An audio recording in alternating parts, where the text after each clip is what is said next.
Hello friends, family, world. Luke here with another video. For those of you unfamiliar with our channel, my husband Tyler and I make weekly travel videos documenting our experiences since moving from North America to the UK. In this current Eurotrip 2019 travel series, we take you through the various places that we visited over summer of 2019, starting in Switzerland, through Austria, up through Paris, the Faroe Islands, Denmark, and the Baltic countries. So be sure to stay tuned for more of that. If you would like to start from the beginning, click the eye in the top right corner of the screen where you can click on the Eurotrip 2019 playlist and then go to episode 1 to start from the beginning. Also be sure to check out our blog at lukeandtyler.com where we have more detailed itineraries and photos of our trips. From where we last left off, we left Liechtenstein behind and entered Austria. Our first stop was the lovely city of Innsbruck. Upon arriving, we dropped our bags off at the hotel and explored the city. Innsbruck is a really cute city to walk around in with beautiful mountain views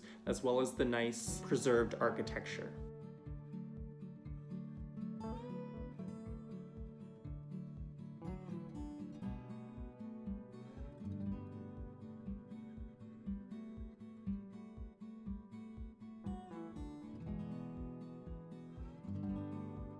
The weather wasn't ideal, especially as the day progressed, but we managed to enjoy the time that we had while we were there. By the time we arrived at our hotel, we were glad that we were indoors as an out-of-the-blue hailstorm started that we enjoyed looking at while drinking beers from inside rather than being outside. Randomly enough, shortly after, we had a beautiful sunset from our hotel room.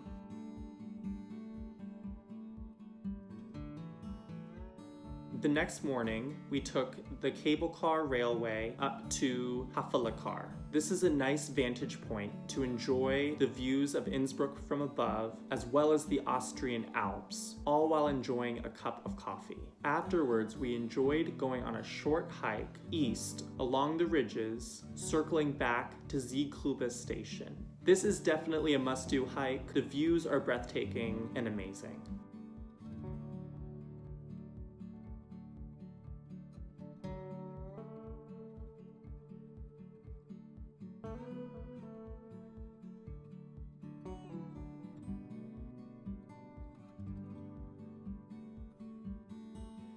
After our hike, we took the cable car back down into town. Shortly after arriving into town, the weather unfortunately started to turn again, so we used this as an opportunity to hang out in our hotel room and recharge after some busy travel days. The next morning, we left Innsbruck, headed for the beautiful town of Salzburg. Many might recognize this city from The Sound of Music.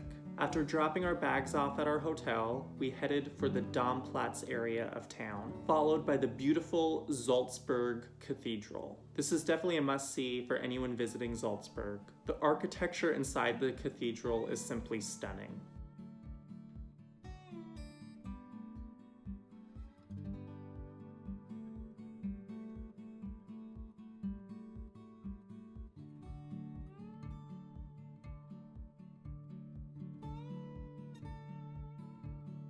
There's also a unique experience walking underneath the cathedral in the catacombs, where you can see some interesting archaeological artifacts and learn some history along the way. Don't miss the museum that's attached to the cathedral as well. It's only a small fee. It's also very interesting to explore. Afterwards, we enjoyed exploring the Altstadt, or Old Town of Salzburg, which also happens to be a UNESCO World Heritage Site, and didn't miss the opportunity to enjoy massive pretzels that we found in the area. We enjoyed some great panoramic views of the city by climbing up to Hohensalzburg Castle. There are different packages that you can buy to give you access to different areas of the castle. We just chose the basic admission just for the castle grounds, and that was enough for us. The next morning, we had originally planned on doing some hiking around the Tyrol Alps, but unfortunately the forecast wasn't too great, so we decided to go for an indoor activity at the Eisriesenwelt Ice Caves instead. We took a train ride from Salzburg to Werfen, Austria, where you then pay for a scenic bus ride that takes you along a number of switchbacks on your way up the mountain to the visitor center. We were really pleasantly surprised with how beautiful this bus ride was, particularly since The weather, at least in the morning, was much better than we thought it would be, and we're really happy with the things that we saw. You get some great views of Hohenwerfing Castle as well along this route, so very picturesque. Once you arrive at the visitor center, you buy tickets that take you on a cable car up the mountain, followed by a 20-minute walk to the entrance of the caves. We stopped several times along the way because, again, the views were a lot more impressive than we thought they would be. We really had anticipated that the main draw of this trip would just be the caves themselves, but it actually turned out to be that just the experience of getting to the caves were quite pretty and scenic in and of themselves. The cave tour itself is pretty cool. It takes a little over an hour and is actually only lit by the lanterns that you carry, with some occasional flares lit by your tour guide. It was hard to really take any videos or photos because of the low lighting, but the experience was worth it, even though photos or videos wouldn't really do it justice. We had one more night in Salzburg, but the weather the next day changed our plans a bit, and we ended up doing a spontaneous trip to Germany.